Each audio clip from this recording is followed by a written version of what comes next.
Y pues ya estamos en otra tarde de Shabbat aquí en la comunidad Proyecto de Vida en Ciudad Juárez. Soy el pastor Juan González y vamos a continuar con esta serie que hemos estado compartiendo. Ya este es el sexto mensaje sobre los valores del reino, los ciudadanos del reino. Y todo esto tiene que ver con el estilo de vida al cual el Señor nos llama una vez que le conocemos. Hay que entender que el proceso de conocer al Señor nos lleva por un camino donde tenemos que ir aprendiendo.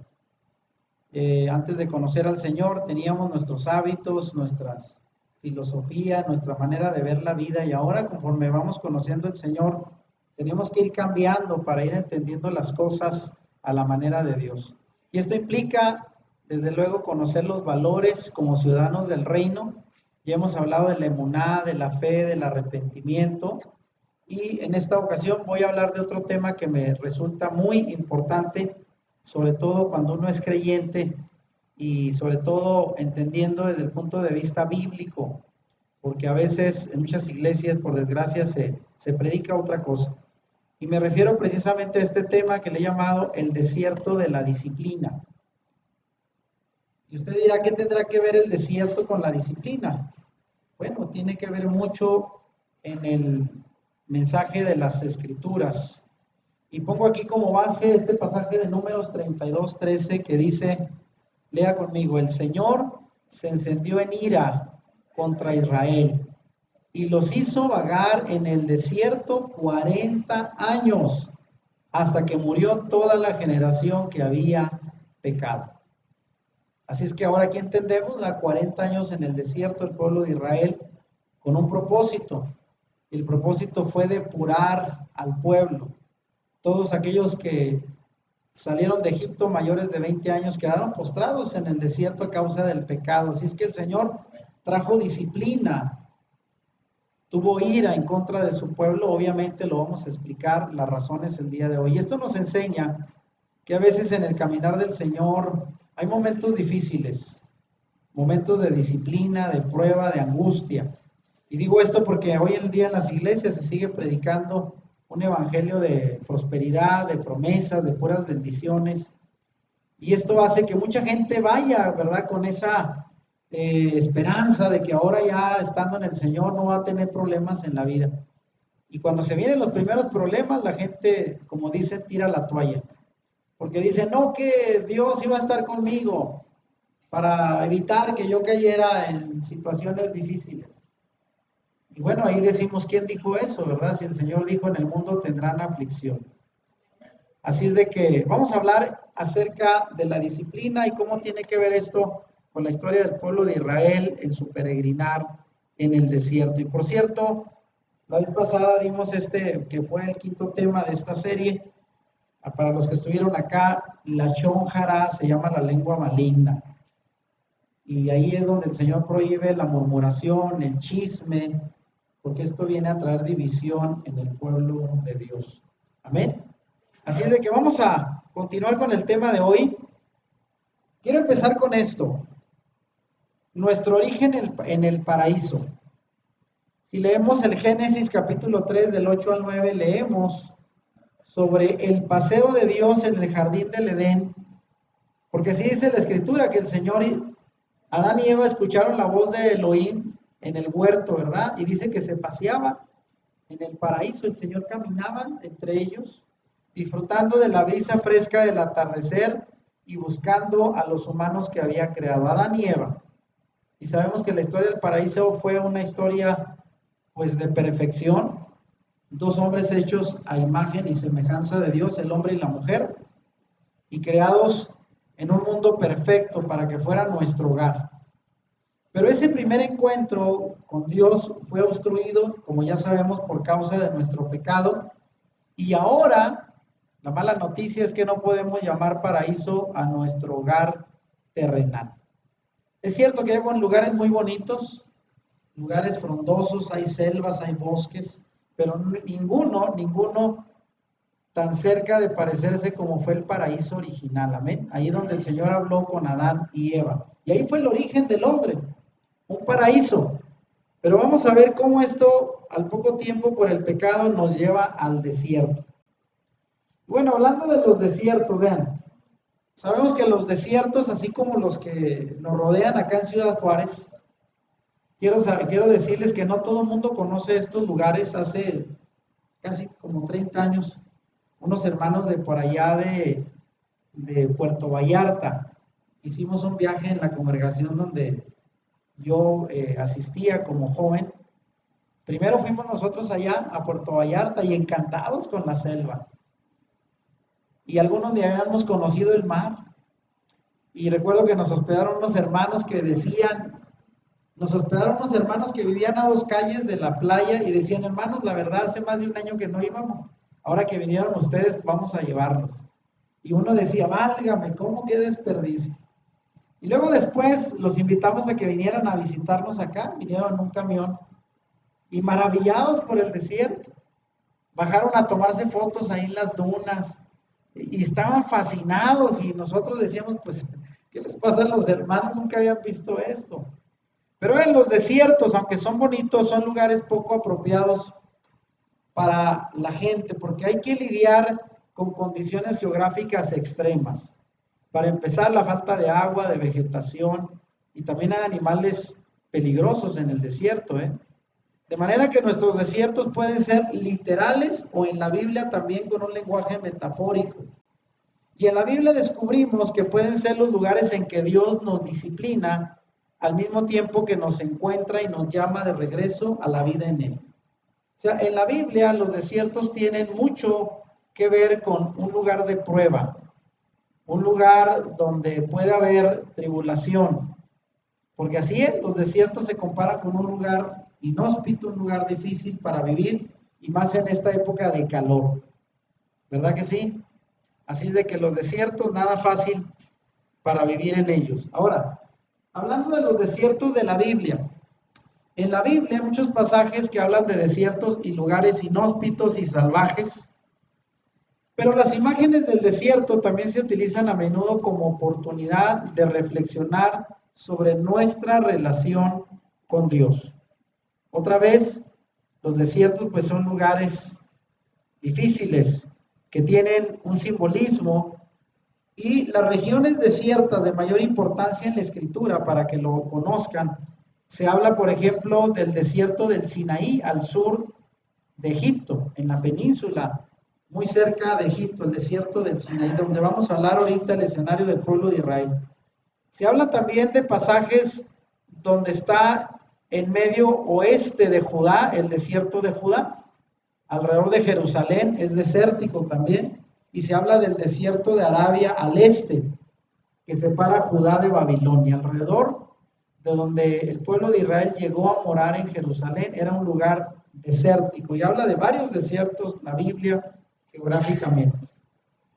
Ahora, pero más allá de los desiertos geográficos, los lugares en aquel pues territorio, ¿verdad?, de Medio Oriente, donde actualmente se siguen llevando a cabo los eventos alrededor del pueblo de Dios, el pueblo de Israel. Bueno, hay también desiertos de la vida. Y muchos pasajes hablan de los peligrosos que pueden representar estos desiertos para la supervivencia humana. Y también como una advertencia sobre en lo que se convierte la vida cuando expulsamos a Dios de nuestras vidas. De hecho, literalmente la Biblia habla que una persona sin Dios en algún momento se va a ver como viviendo en un desierto de necesidad. Y es ahí donde el desierto puede ser un signo del castigo que aguarda a los rebeldes, a los que no quieren conocer de Dios. Y ahí pongo el Salmo 68:7 que dice, los rebeldes habitarán ¿dónde? En el desierto. O sea, el Señor les va a decir, allá donde no les va a faltar el agua, la vegetación, lo necesario por su rebeldía. De manera que el desierto es un lugar de prueba. También el desierto puede ser símbolo del resultado de un liderazgo negligente. Y ahí nos habla de cómo Jeremías, en el tiempo de Jeremías, el Señor también castigó a su pueblo llevándolos al desierto por un mal liderazgo en la nación de Israel. Y también puede ser un signo de advertencia del juicio divino. Y ahí Isaías 32 nos habla de eso, que el pueblo iba a ser castigado y llevado al desierto, como sucedió realmente, como una advertencia por sus pecados. Así es de que en la Biblia los desiertos pues son una prueba para aquellos que se desvían del camino correcto de los mandamientos de Dios. Ahora, vemos pues cómo los desiertos se convierten en un lugar de disciplina. Por eso llegamos aquí al punto. El tema de este mensaje son así. La disciplina en el desierto, cómo en el desierto Dios trae disciplina sobre su pueblo.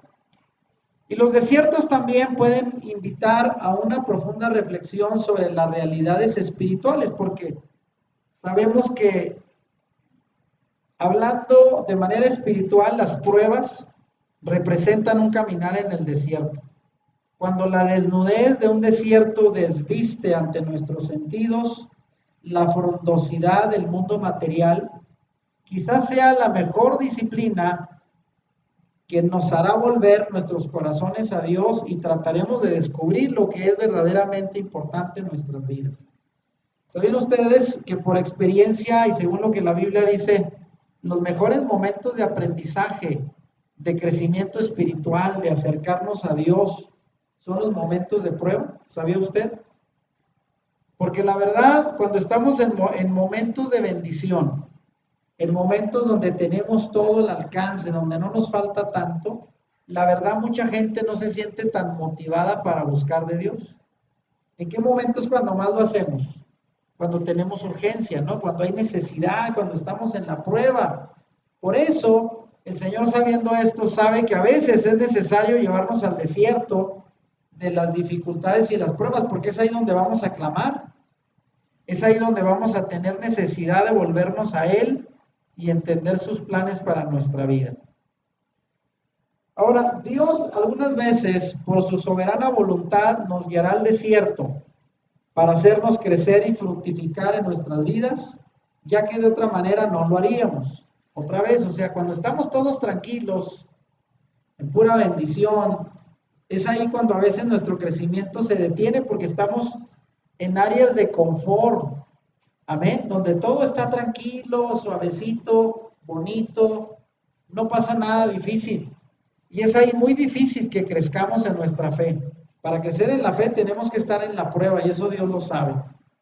Como hijos de Dios y ciudadanos de su reino, no podemos vivir la vida de emuná, la vida de fe, y nunca habernos encontrado en medio de tiempos de desierto.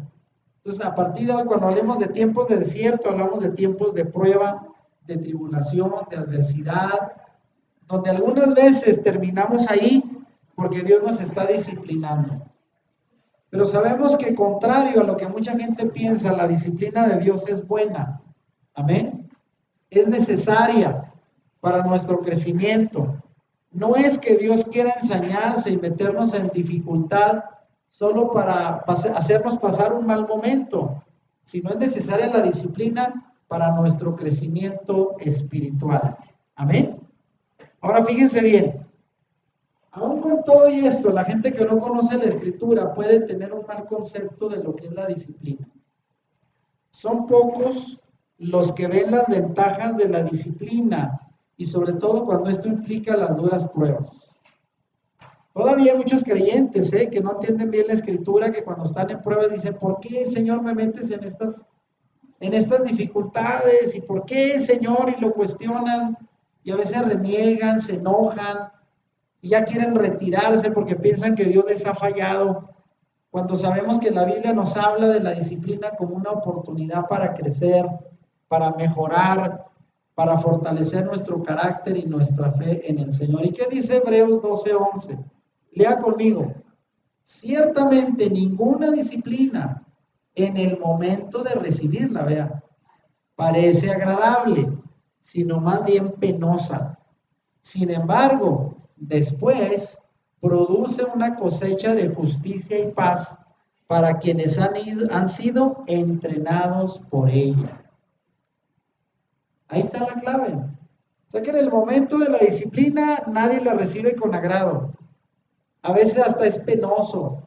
Y habrá algunos que digan, ay, me estoy quejando porque la prueba está dura, Señor. Sin embargo, lo bueno viene después. Miren, aquí dice, después produce una cosecha de justicia y paz para quienes han sido entrenados en ella. Significa que la disciplina tiene que venir en diferentes periodos cuando el Señor sabe que necesitamos entrenar. Y el entrenamiento no es fácil, ¿eh? Cualquier atleta en la época de entrenamiento es sudar, es desgastarse, es quemar calorías, es empujar, es batallar, dietas y ejercicio, eso es tremendo. Pero ellos saben que tienen que prepararse para un combate y vale la pena estar preparados. Y lo mismo nosotros. Si no nos entrenamos en la disciplina, no vamos a estar en condiciones muchas veces de enfrentar situaciones difíciles. Así es que el propósito divino es que crezcamos en dependencia, en emuná, en fe, y al mismo tiempo, a través de la disciplina, Dios quiere forjar nuestro carácter. Y esto es muy importante que lo entendamos. Y miren, hay todavía muchos pasajes más que hablan sobre los beneficios de la disciplina. Y solo puse 3 más. La disciplina es pues un método de corrección divina, un método de perfeccionamiento, un método a través del cual nos empuja a crecer, porque eso es lo que Dios quiere que hagamos, que cada día mejoremos, que crezcamos espiritualmente. ¿Y qué dice Deuteronomio 8:5? Reconoce en tu corazón que así como un padre disciplina a su hijo, también el Señor tu Dios te disciplina a ti. Y así le dijo al pueblo de Israel, como hijo de él, dijo así hacen los padres con los hijos, es que no te extrañe que yo te discipline también a ti. Proverbios 3, del 11 al 12, ¿qué dice? Hijo mío, no desprecies la disciplina del Señor, ni te ofendas por sus reprensiones, porque el Señor disciplina a los que ama, como corrige un padre a su hijo querido. Y díganme si no hay hermanos que de repente se ofenden, ¿eh? Señor, pues ¿cómo es posible que me quedas mal? Me está yendo mal y tú parece que no haces nada. Y a veces nos desesperamos, ¿eh? A veces la fe tiende a fallar y pensamos como si el Señor estuviera haciendo todo en contra de nosotros y nos ofendemos, ¿eh?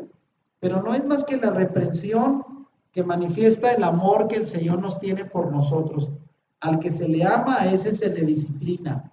Así dice la Escritura. Y finalmente Job 5:17, que dice, cuán dichoso es el hombre a quien Dios corrige. No menosprecies la disciplina del Todopoderoso. Así que cuando venga la disciplina, los momentos del desierto, donde pensamos que estamos solos, donde pareciera que el calor, la prueba, la sed, se hace insoportable, acuérdese que ahí está Dios detrás, haciendo su plan para nosotros, obligándonos, empujándonos a corregir, a perfeccionarnos y a crecer. Ahora miren, la prueba en el desierto, hablando de nuevo esto del desierto, quiero que veamos aquí esto que dice Deuteronomio 32 del 10 al 11. Y aquí vemos cómo el Señor le encontró a su pueblo en el desierto, lo llevó en el desierto con un propósito, pero no para destruirlo, no para acabar con él como originalmente ellos pensaron. Lo sacó de Egipto y lo llevó 40 años al desierto, ¿eh? Se dice poco, pero oiga, vivir en el desierto 40 años, en aquel tiempo donde no había aires acondicionados como este, vivían en carpas, en condiciones inhóspitas, pero el Señor hizo un milagro, hacer que el pueblo sobreviviera en condiciones realmente difíciles. Pero ve lo que dice Deuteronomio 32. Los encontró en un lugar salvaje, en un terreno baldío, un desierto de aullidos. Los cubrió con su manto, cuidó de ellos, los guardó como a la niña de sus ojos, como un águila que agita el nido y revolotea sobre sus polluelos, que despliega su plumaje y los lleva sobre sus alas. Vean así que lenguaje poético este que utiliza la Escritura para señalar cómo el Señor, a pesar de que estuvieron 40 años en el desierto, no los abandonó. Los cubrió como el manto, como las plumas del águila sobre los polluelos, los protegió como la niña de sus ojos. O sea, eran un pueblo bien amado del Señor y lo sustentó durante su peregrinar en el desierto. Pero mira, hay algo aquí. Quiero entrar rápidamente para señalar los pecados de Israel en el desierto. Porque ya que hablamos de disciplina, ¿por qué el Señor tuvo que disciplinar y en su momento castigar a su pueblo como lo hace un padre con un hijo? ¿Por qué tendría un padre que castigar a un hijo? Díganme. ¿Cuál es la razón principal? Por desobediencia, porque se porta mal, porque no hace lo que se le pide, porque se mete en problemas, incluso llega a poner en riesgo su vida y el papá dice, no, óyeme, no estás haciendo lo que tienes que hacer, lo que debes de hacer y te voy a disciplinar. Y obviamente cuando uno es hijo, pues tampoco le gusta a uno el castigo, la disciplina, pero es necesaria. Y aquí vemos cuáles fueron los motivos, los pecados de Israel en el desierto. Y el ejemplo de Israel en sus años de peregrinaje en el desierto, porque este pueblo, a pesar de haber incluso presenciado con sus propios ojos el despliegue del poder de Dios al librarlos de Egipto y de gozar de sus bendiciones como el maná y el agua que vieron salir de una roca en el desierto, no lograron entrar en la tierra prometida como era el plan original del Señor.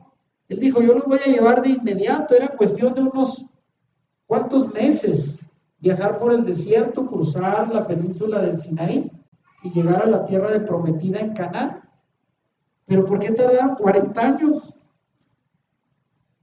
Bueno, porque precisamente se rebelaron y al contrario se extraviaron y cayeron en muchos pecados por los cuales el Señor les dijo, no están listos para entrar en la tierra prometida. Tengo que disciplinarlos, tengo que corregirlos. Y vea, mucha gente piensa, ¿no? Y dice, yo ya me convertí al Señor, ya estoy listo para estar allá en la eternidad con Él. Y dice el Señor, todavía no, te falta mucho. Nada más mírate cómo hacen las cosas. Así es de que todavía te toca caminar en esta tierra bajo circunstancias a veces difíciles, porque yo quiero pulirte, quiero corregirte, quiero perfeccionarte para que algún día estés en la tierra prometida, en la eternidad, como el pueblo de Israel, gozando de su presencia. Pero para de aquí entonces hace mucha falta la disciplina para corregirnos.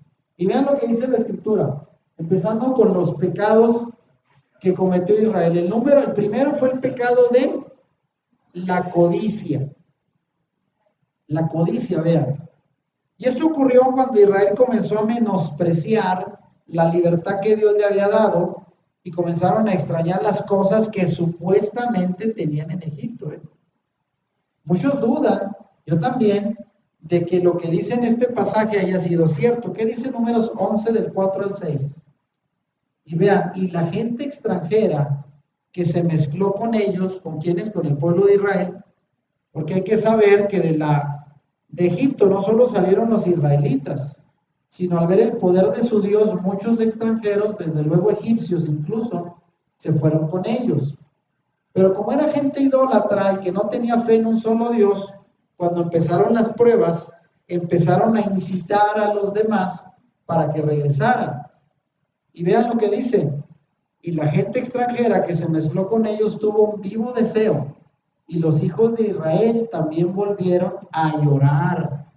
Alguien diría, estaban de llorones. ¿Y qué dijeron? ¿Quién nos diera a comer carne? Se les antojara, miren, una carnita asada. Nos acordamos del pescado que comíamos en Egipto de balde, de gratis, según ellos, de los pepinos, los melones, los puerros, las cebollas y los ajos. Y ahora nuestra alma se seca, pues nada, sino este maná ven nuestros ojos. Miren qué ingratos, ¿no? Siendo que el Señor les dio sustento en el desierto, no tenían que hacer nada para trabajar la tierra, porque eran nómadas, iban levantando el campamento vez tras vez, en cada jornada donde el Señor los llevó. No sembraron, ahora sí que a ellos el pan les caía del cielo. Y aún así decían, extrañamos la carne, el pescado, las frutas, que supuestamente eran de balde, dicen ellos. Y aquí es donde yo pongo que podemos ver lo ilógico en las palabras que aquí Israel decía, ya que si bien es cierto que en Egipto podían tener tal vez algunas de estas comidas, pero hay que recordar que ahí vivían como esclavos, y los esclavos no tienen privilegios, vivían bajo el látigo del capataz y sin ningún derecho, sin ningún privilegio. Así de que yo dudo mucho que hayan comido tan bien como dicen aquí. Más bien estaban de caprichosos y de llorones, porque aquí dice, volvieron a llorar, se quejaron y codiciaban y menospreciaban aquello que el Señor les daba. Ahora, ¿cuál fue el castigo de este primer pecado del desierto? Como creyentes podemos caer en este terrible error olvidándonos de dónde nos sacó Dios, también a nosotros. Podemos comenzar a quejarnos de las circunstancias que nos rodean en lugar de valorar lo que Él ha hecho en nosotros hasta llegar a codiciar las cosas de este mundo, olvidándonos que antes éramos también, como Israel, esclavos del pecado. Y esta actitud desagradó tanto al Señor que terminó dándoles codornices para comer en lugar del maná. Dijo, ¿quieren carne? Bueno, pues ahí les va la carne. Y dice la Biblia que está por la nariz se les salía. O sea, tanta avaricia había por comer que se hartaron. Pero luego de haberles dado un poquito ahí de lo que pedían, las codornices, trajo una plaga terrible que castigó duramente al pueblo blasfemo. ¿Y qué dice Números 11:33? Aún estaba la carne entre los dientes de ellos. Imagínense comiendo con voracidad. Antes que fuese masticada, cuando la ira de Yahweh se encendió en el pueblo, e hirió Yahweh el pueblo con una plaga muy grande, y murieron muchos. La codicia les costó cara, por andar de llorones, de codiciosos y de malagradecidos, el Señor los disciplinó. Y dígame si a veces no pasa esto con nosotros, ¿no? Renegamos de lo que Dios nos está dando, queremos codiciar más, y no que tener más sea malo, pero no lo queremos hacer bajo los métodos del Señor, sino queremos adelantarnos, buscarlo de otra manera. Si el Señor te va a bendecir, deja que Él te bendiga, pero no te adelantes a querer codiciar bajo circunstancias que Dios no ha aprobado. Amén. Y mucho menos olvidándonos de dónde nos ha sacado el Señor y ser malagradecidos, como lo fue el pueblo de Israel. Ahora, el segundo tipo de pecado en el desierto se llama el pecado de la idolatría. Después de que Moisés ascendió el monte Sinaí, se recuerda, para recibir las tablas de la ley, el pueblo se degeneró pidiéndole a Aarón que le construyera un becerro de oro, el cual fue adorado por ellos. ¿Y qué dice Éxodo 32? Viendo el pueblo que Moisés tardaba en descender del monte, se acercaron entonces a Aarón y le dijeron, levántate, haznos dioses que vayan delante de nosotros, porque a este Moisés, el varón que nos sacó de la tierra de Egipto, no sabemos qué le haya acontecido. Él los tomó de las manos de ellos y le dio forma con buril, o sea, las alhajas, las joyas, se las tomó e hizo de ello un becerro de fundición. Entonces dijeron, Israel, estos son tus dioses que te sacaron de la tierra de Egipto. Y al día siguiente madrugaron y ofrecieron holocaustos y presentaron ofrendas de paz. Y dice la escritura, y se sentó el pueblo a comer y a beber y se levantó a regocijarse. Hicieron fiesta, según ellos adorando al Dios que los había sacado, pero fue el primer acto de idolatría en el desierto. ¿Y esto qué generó? ¿Usted recuerda qué hizo el Señor cuando supo lo que estaban haciendo ahí abajo? Fíjense, el castigo de la idolatría. Como consecuencia de ello, la ira del Señor se manifestó consumiendo a muchos de ellos. ¿Qué dice Éxodo 32, 19 al 20? Y aconteció que cuando él llegó al campamento, Moisés, y vio el becerro y las danzas, ardió la ira de Moisés y arrojó las tablas de sus manos. Les traía un regalo de parte del Señor para hacer pacto con ellos, los 10 mandamientos escritos por el dedo de Dios, y vean qué estaba haciendo el pueblo mientras. Y de coraje, dice, las arrojó las tablas de sus manos y las quebró al pie del monte. y tomó el becerro que habían hecho, y lo quemó en el fuego, y lo molió hasta reducirlo a polvo, que esparció sobre las aguas, y lo dio a beber a los hijos de Israel. Vean, dijo, ahora se van a comer esto. Y los hijos de Leví lo hicieron conforme al dicho de Moisés, y cayeron del pueblo en aquel día como 3,000 hombres. 3,000 vidas les costó este caprichito de la idolatría.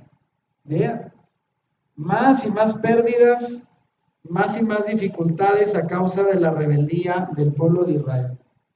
Ahora, el tercer pecado que ellos cometieron en el desierto fue el pecado de la fornicación. Al terminar el viaje de Israel por el desierto, pasaron por el territorio de Moab, quienes asesorados por Balaam deciden alejar al pueblo de su Dios, haciéndolos caer en el pecado de fornicación. ¿Y qué dice Números 25 del 1 al 3? Moraba Israel en Sittim y el pueblo empezó a fornicar con las hijas de Moab, las cuales desde luego invitaban al pueblo a los sacrificios de sus dioses. Y el pueblo comió y se inclinó a sus dioses. Así acudió el pueblo de Baal Peor y el furor de Yahweh se encendió contra Israel. Otra vez, dejándose arrastrar por el pecado.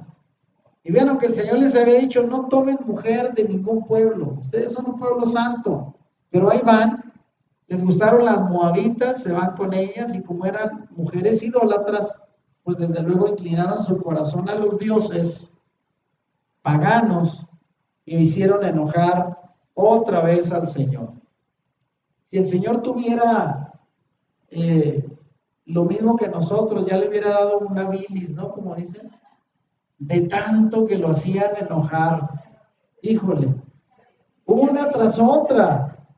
Imagínense. Y dice, la ira del Señor se encendía, ¿eh? Y aquí, el pecado de la fornicación, bueno, también las mujeres extranjeras, como las moabitas, provocaron que el mismo Salomón se perdiera en la idolatría. Y acuérdense que es uno de los pecados, pues, más comunes. ¿Y qué dice de Salomón? Primero de Reyes 11. Pero el rey Salomón amó, además de la hija de Faraón, vean, a muchas mujeres extranjeras, a las de Moab, a las de Amón, a las de Edom, a las de Sidón y a las heteas, etcétera, etcétera. Un mujeriego de primera. Y cuando Salomón era ya viejo, sus mujeres inclinaron su corazón tras dioses ajenos. Y su corazón no era perfecto con Yahweh su Dios como el corazón de su padre David. O sea, la fornicación, el tener mujeres extranjeras, paganas, idólatras, inclinó el corazón del pueblo, lo mismo que hizo con el rey Salomón, que aunque era el más sabio, de nada le sirvió y terminó detrás de otros dioses. ¿Y qué decir de Jezabel? Una mujer sidónia que dominó la voluntad del rey Acab para que éste se alejara de Dios y se prestase a todo lo malo. ¿Qué dice Primera de Reyes 16:31? Porque le fue ligera cosa andar en los pecados de Jorobam, hijo de Nabat, y tomó por mujer a Jezabel, hija de Baal, rey de los sidonios, y fue y sirvió a Baal y lo adoró. Entonces, esto de meterse con mujeres extrañas que no conocen al único Dios va a traer consecuencias de pecado de fornicación. ¿Y cómo lo castigó el Señor? Vean, este terrible pecado provocó la ira de Dios a tal punto que trajo una terrible mortandad sobre Israel. Número 25:9 dice, y murieron en aquella mortandad, ¿cuántos? 24,000 más. Porque al principio en la portada del mensaje veíamos que el Señor dice, barrió con toda la generación. De poco en poco se iban muriendo por diversos pecados. Aquí tenemos 24,000 más que cayeron por el pecado de fornicación con las amonitas. Y esto debe ser una fuerte advertencia a nosotros, abstenernos de este pecado sexual tal y como la Escritura lo declara. ¿Qué dice 1 Tesalonicenses 4, del 2 al 5? Que os apartéis de fornicación, que cada uno de vosotros sepa tener su propia esposa en santidad y honor, no en pasión de concupiscencia, como los gentiles que no conocen a Dios. Pues ahí está la advertencia, ¿no? Si andamos ahí como lo hicieron el pueblo de Israel o Salomón de mujer en mujer, bueno, van a desviar el corazón y el propósito de la voluntad del Señor. Y viene otro pecado más. El cuarto pecado, el pecado de tentar a Dios. Y aunque la referencia bíblica se encuentra en el libro de Números, donde después de haber derrotado al rey de Arad, el pueblo de Israel se puso arrogante, rehusando rodear el reino de Edom, según les había dado la instrucción el Señor, se pusieron impacientes, blasfemaron contra Dios y acusaron a Moisés, rechazando el maná y clamaron por agua. Vean, ¿qué dice Números 21:5? Y habló el pueblo contra Dios y contra Moisés.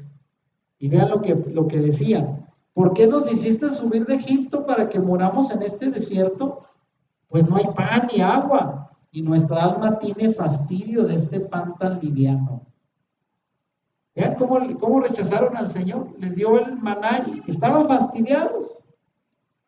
Ahora quería, yo creo que postrecito o un caldito de ¿qué sería? De pollo, una carnita asada. Eran de esos como chicos melindrosos, ¿no? Esos que le pone usted el plato. Ay, no, esto qué feo se ve, qué feo huele o qué mal sabor. Así se pusieron como con el Señor y con eso tentaron al Señor. ¿Y cuál fue el castigo? Vean, el castigo de tentar a Dios. Como consecuencia, Dios los castigó enviando serpientes que los mordían y posteriormente permitió que Moisés construyera una serpiente de bronce para todo aquel que la viera se salvara. Pero ¿qué dice Números 21? Y Yahweh envió entre el pueblo serpientes ardientes que mordían al pueblo, y murió mucho pueblo de Israel. Y Yahweh dijo a Moisés: hazte una serpiente ardiente y ponla sobre un asta, y cualquiera que fuera mordido y mirare a ella, vivirá. La llamada serpiente de bronce, ¿se recuerda? Pero ¿cuántos más murieron por tentar al Señor? O sea, esta gente parecía no aprender. Ahora sabe por qué los llevó al desierto el Señor. ¿Qué hubiera pasado si hubieran entrado directo a las tierras prometidas? No habrían durado. Rápidamente hubieran sido despojados de aquel territorio porque eran gente necia, de corazón duro. Y el Señor dijo: los voy a pasear un ratito en el desierto para ir pulirlos, para ir corregirlos, para que estén listos de entrar a las promesas de la tierra de Canaán. Y bueno, finalmente viene el pecado de murmuración. Vean, la chonjara, como vimos el tema pasado. Al observar la historia de Israel durante su éxodo, nos damos cuenta que tenían el vicio, vean, el mal hábito de murmurar contra Dios y contra los líderes, Moisés y Aarón. Primero, después de haber oído el informe de los espías que volvieron de la tierra prometida, ¿se recuerdan?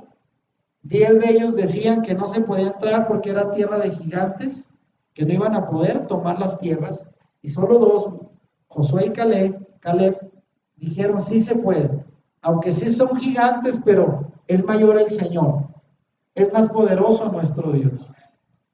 Y sin embargo, la comunidad del pueblo entero se dejó llevar por el desánimo, por el mal reporte, la falta de fe de aquellos 10 líderes, y murmuraron contra Moisés y Aarón. ¿Y qué dice Números 14:2?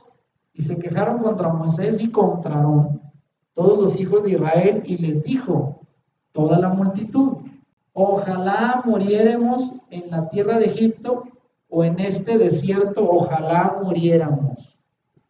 Y vaya, y quiere que le diga algo, el Señor les cumplió su deseo. Ojalá y muriéramos, porque esto es mucho y cómo no vamos a entrar. Quieren morirse, bueno, otra vueltecita más. Ya estaban a punto de entrar.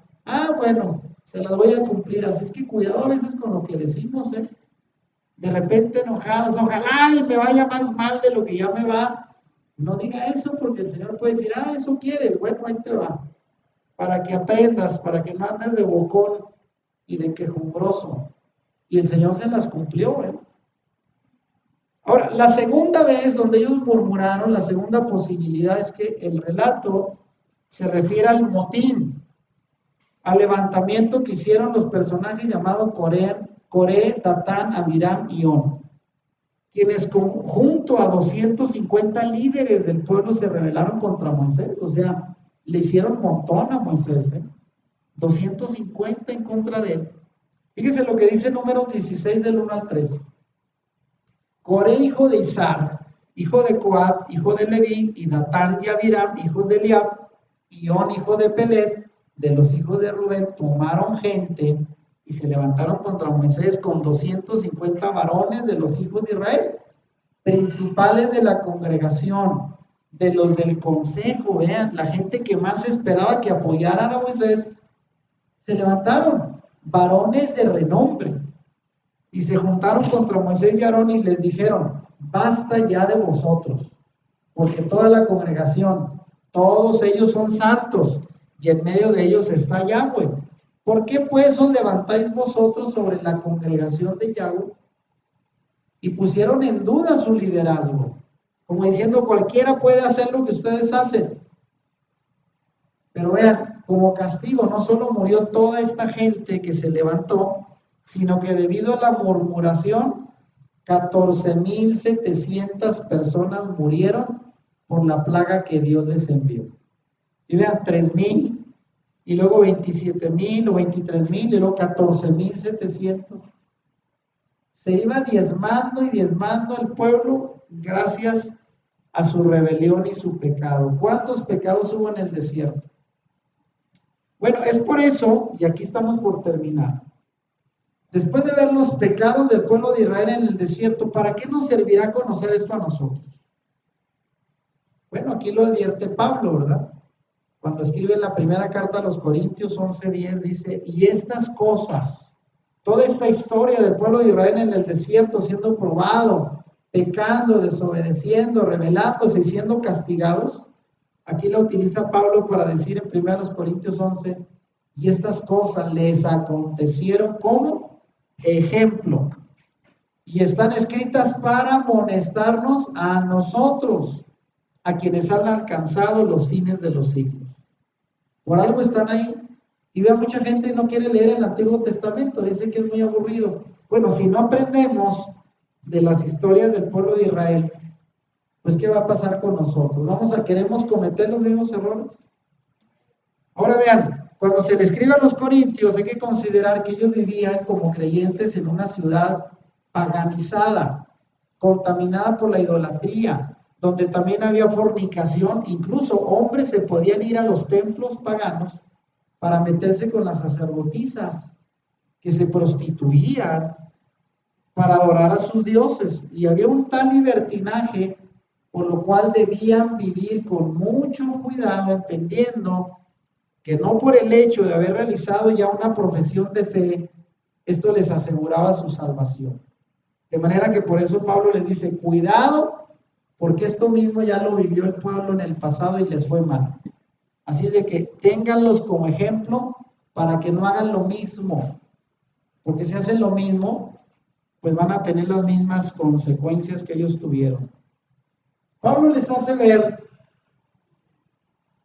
atrás de la historia de Israel a fin de que no cometan los mismos pecados, ya que a pesar de que gozaron de la liberación de su esclavitud de Egipto y sus bendiciones, su falta de discernimiento espiritual y dureza de corazón los impulsaron a cometer pecados como los que ya mencionamos, la codicia, la idolatría, la fornicación, tentaron al Señor y también murmuraron. ¿Cuántos tipos de pecados fueron?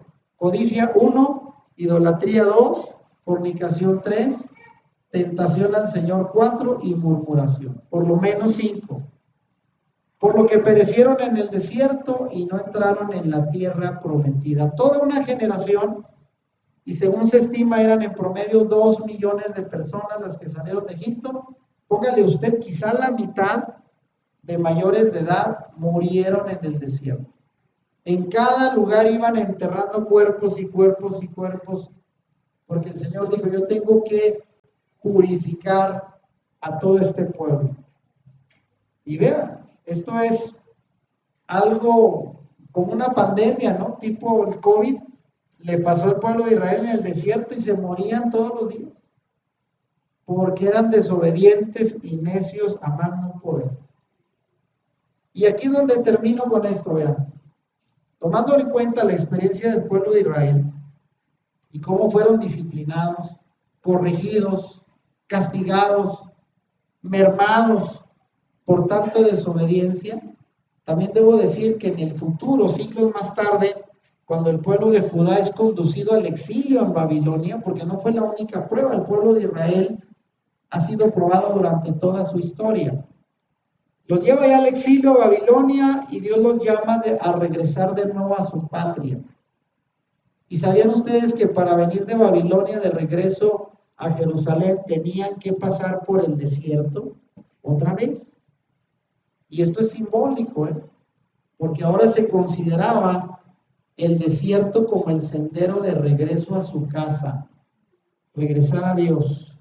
Y mucha gente que está allá en el cautiverio, allá andan alejados de Dios, el Señor los llama, vengan, regresen a casa, pero no les va a mandar un boleto de avión, sino les dice, regrésense por el desierto. Y antes de llegar a casa, el desierto es disciplina. Entonces cuando el Señor dice, regresa, uno dice, ay, qué padre, el Señor me llama y voy a estar al día siguiente un boleto de avión en mi casa bien a gusto y cómodo. No, dice el Señor, vente caminando por el desierto, porque ahí te voy a poner en punto.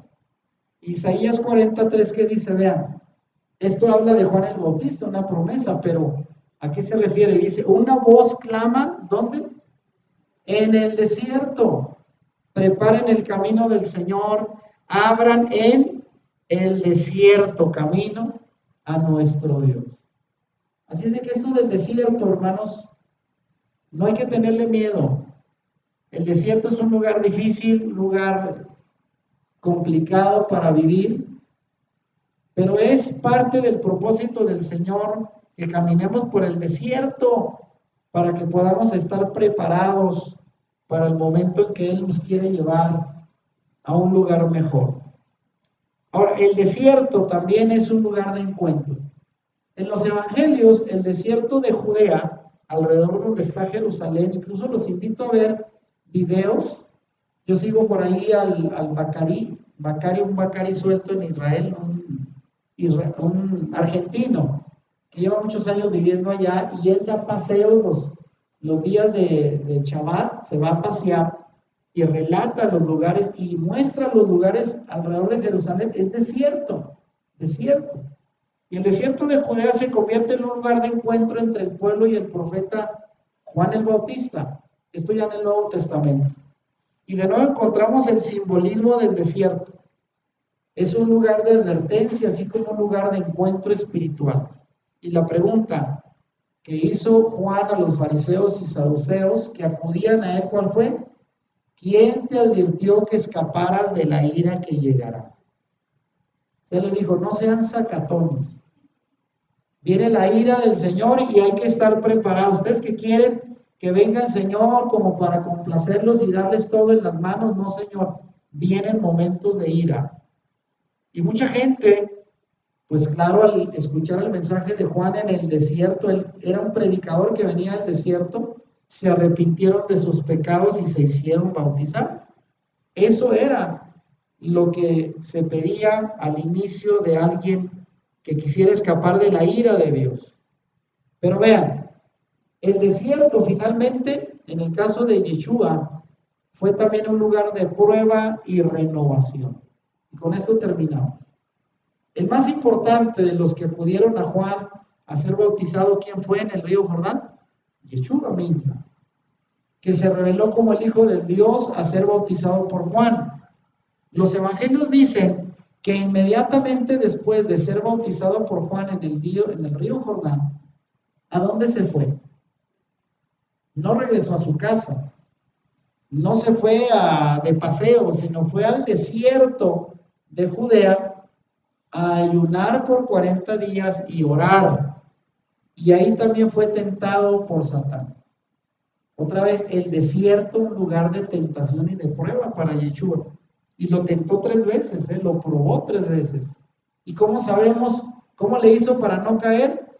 Enfrentando las mismas 3 veces con la escritura, citando la escritura, y Satanás salió huyendo.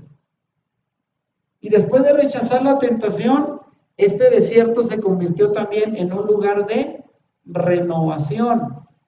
Porque ¿qué dice la escritura en Mateo 3, del 13 en adelante? Que el Señor, que llegaron de repente ángeles que llegaron a servirle. Una vez que él desechó la tentación, llegaron a servirle. Y si tenía hambre, ¿qué cree que le serviría? Le llevaron comida, lo sirvieron de todo a todo. De manera que el desierto fue no solo un lugar de tentación y prueba, sino un lugar donde él renovó sus fuerzas debido a su obediencia. Y es ahí donde termino con esto, vean, del desierto a la tierra prometida. Hemos hablado mucho del desierto. A nadie se le antoja el desierto. ¿A dónde le gustaría ir a usted ahorita a tiempo de calor? Aquí estamos más de 40 grados. ¿A dónde quiere ir? ¿Dónde le gustaría estar ahorita? Pues en una selva, en una playa, en un bosque, ¿no? Donde haya mucha agua, que esté fresco, que haya lluvia. Pues claro, todos queremos estar en el paraíso. Yo empecé hablando del paraíso. ¿Dónde fue creado el hombre? En el paraíso del Edén. Y a causa de su pecado, como fue el pueblo de Israel, los llevó el Señor al desierto. Pero ¿sabe una cosa? No todo el tiempo vamos a estar en el desierto. Eso es lo más bonito. Algún día vamos a ir a la tierra prometida, como le dijo el Señor a Israel, lugar donde fluye leche y miel. Donde dijo el Señor que ningún ojo ha visto, ¿verdad? Eso que está ahí, calles de oro, mar de cristal, donde no hay necesidad de luz ni de sol, porque el Señor será la lumbrera. Y es el lugar de armonía y de paz. Hoy también el pueblo de Elohim estamos pasando por el desierto de las pruebas y tentaciones de esta vida. Pero tenemos la misma esperanza que el pueblo de Israel de salir pronto del desierto, de las pruebas, para llegar a las tierras prometidas de paz y descanso.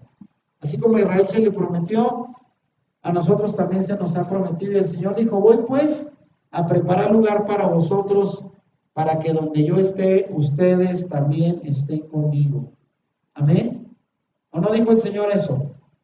La pregunta es, ¿qué tanto confías en que el Eterno nos sacará del desierto de la disciplina para perfeccionarnos y llevarnos a la tierra prometida con Él?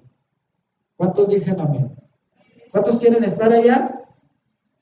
Aunque dijo por ahí hace poco vi en un video, ¿verdad?, que estaban cantando de que me voy, Señor, llévame, llévame, llévame, y dijo una viejita, pero no ahorita, después, pónganse de pie. Dijo la viejita ahí, se alcanza a escuchar en el canto, llévame, llévame, no, dijo, pero no ahorita, todavía no. Dijo la viejita, si me llevas ahorita, pues no. Y vean, quiero que terminemos orando. Yo creo que acá en la frontera donde vivimos en Juárez, si hay alguien que conoce lo que es el desierto, el calor y todo lo que es, somos nosotros, ¿no es cierto? De repente tenemos tolvaneras de tierra. Es un clima seco, de desierto, está muy cerquita, rodeados del desierto, las dunas de Samalayuca. Y hablar de desierto sabemos que es complicado, pero eso representa también en lo espiritual los tiempos de prueba y adversidad. Si usted ahorita está pasando por prueba, hermano, hermana, no se rinda, no se queje, no le reclame al Señor.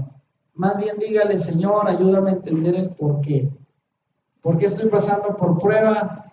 Me estás probando a través de mis hijos, de la economía, de mi matrimonio, de enfermedad, de escasez, no lo sé. Pero dígale, Señor, yo quiero confiar porque ahora me doy cuenta por este mensaje que cuando tú nos llevas al desierto, quieres que seamos mejores. No lo haces para dejarnos ahí muertos, como muchos de los israelitas quedaron postrados. Lo haces para limpiarnos, santificarnos, para pulirnos, para que salgamos de ese lugar fortalecidos con una mayor fe y una mayor confianza. Así es que yo voy a invitarles a orar para venir al altar. Y si usted está pasando por una etapa de desierto, este es el momento de decirle, Señor, no me saques de aquí, más bien dame fuerzas, dame fe, dame confianza para que yo pueda sobrellevar esta etapa de prueba y salir victorioso, salir fortalecido como tú lo deseas. Si te gustó este video, dale like y compártelo con tus amigos. Suscríbete a nuestro canal si no lo has hecho y activa la campanita para que YouTube te avise cuando subamos nuevos videos. Bendiciones.